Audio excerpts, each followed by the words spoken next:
What's up, everybody? Welcome back to Conrail's Boston line. We had been pretty busy lately, and we did a lot of things on the layout. A couple projects, a couple locomotives. We've been working on some scenery. So I wanted to take some time and just show you what we've been working on. Thanks for checking it out. So anyone familiar with the Boston line knows that the Arches is kind of a iconic location on the Boston line. This is my interpretation of it. We've been working on this. I hand carved the arches out of foam, and it's not quite as big as it is in real life, but you definitely get the idea. Essentially, it's just going to develop into a river. We have the two stone arches, we have the stone wall over there, and then there's going to be a little stone retaining wall on this side. Here's the scene for Westfield that we've been working on, and I'm going to let my big guy Lewis explain what we're doing over here. Go ahead, bud. So first we put down some cardboard, and then we put Plaster cloth. And then we put plaster cloth down. And then we put spackle on top to make it like a mountain form. Mm-hmm.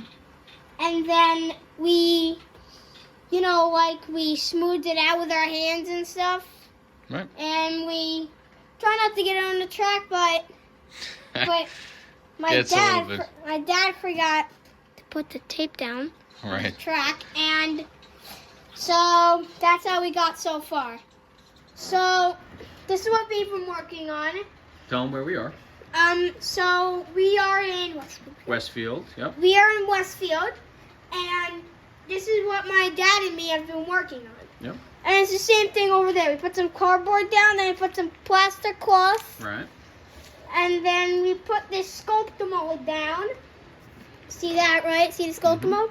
And then we put some rocks in, and then when that's all settled, we put some more rocks in. Right. And then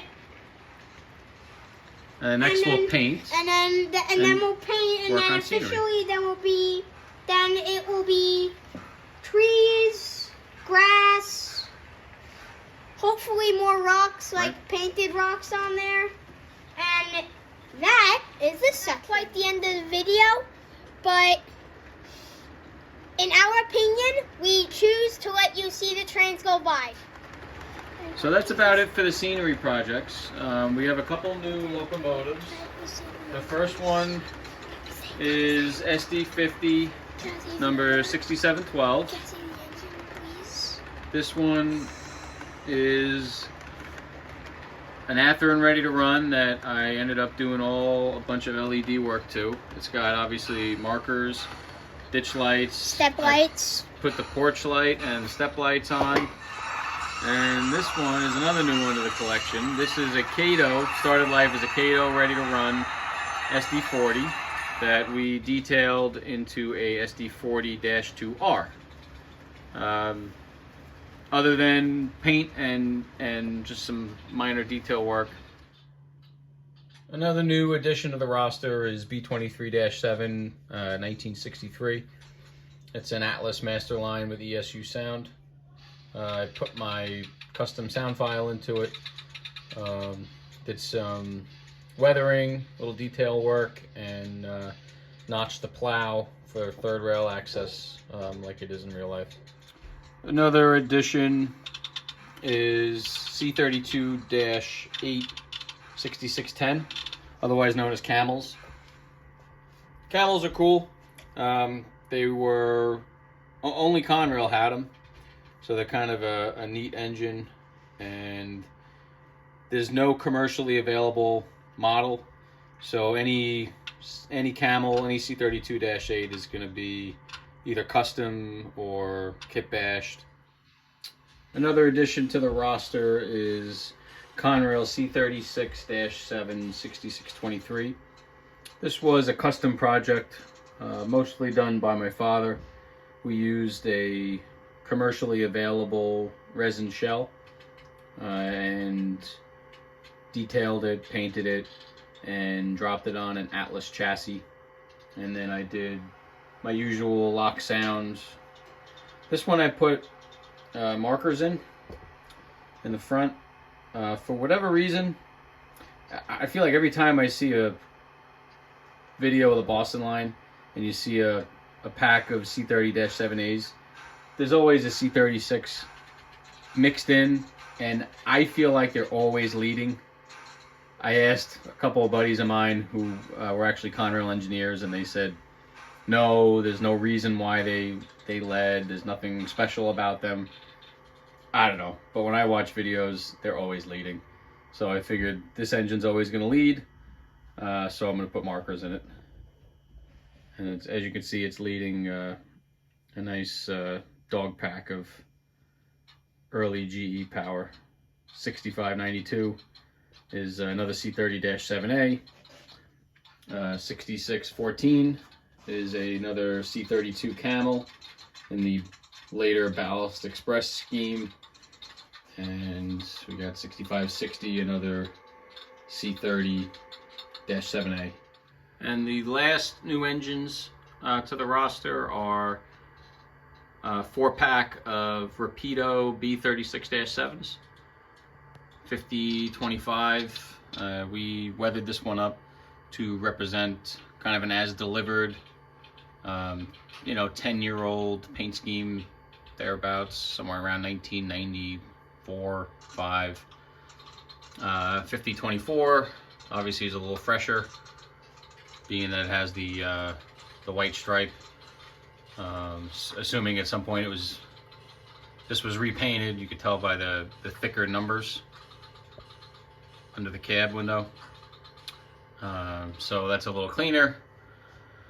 5054, I worked my magic with dry brush and did a bunch of rusting on it. For whatever reason, this engine was very rusty. It was clean, but rusty. So we wanted to represent that. So, and then the last one is 5056. Obviously, this would be the newest repaint of the group, being that it's Conrail quality. And we have some new rolling stock. I found these A-line twin stack in Conrail. I've never seen these before. They did exist, and I have prototype pictures of them. So I was super excited to snag these. Anyone familiar, these twin stacks are getting harder and harder to find because A-Line did 1 or 2 runs way back and have not done any since. So they're really hard to find, and if you find them on eBay, everybody's asking like crazy prices. But this twin stack it's like one of the first intermodal double stack cars. I believe they're made by, I think they're Gunderson, but I could be wrong on that. But you see them, you still see them today, but you definitely saw them all over the place in the 90s. And the A-lines are a really good representation of them. Last up is a new SD60M. This is off of Athern's latest run. I bought it with factory Tsunami sound. Obviously I'm an ESU guy. Everything I build has ESU, NEMD. Everything I build has ESU, but sometimes it's just easier to get it with the Tsunami sound from the factory. Well, that pretty much covers all the new stuff down here in the Boston line. I hope you guys and girls enjoyed and maybe learned something. If you have any questions, you could put them in the comments, especially if you want to know anything about the models. I'd be more than I'd love to help and show you how to do something or point you in the right direction. Next time, hopefully, we'll be a little further along on the scenery, on the mountains, and the rocks and painting and that sort of thing. And I have a couple more locomotive projects that I'm working on. So next time there'll be an update with those. We have 3 scale trains, C39-8s, that we're having all sorts of problems with. So I'll go over that with you next time. That's about it. I hope everybody had fun, and make sure you like, subscribe. This way you can check out more videos as they come. And I appreciate all the support. Thanks, everybody.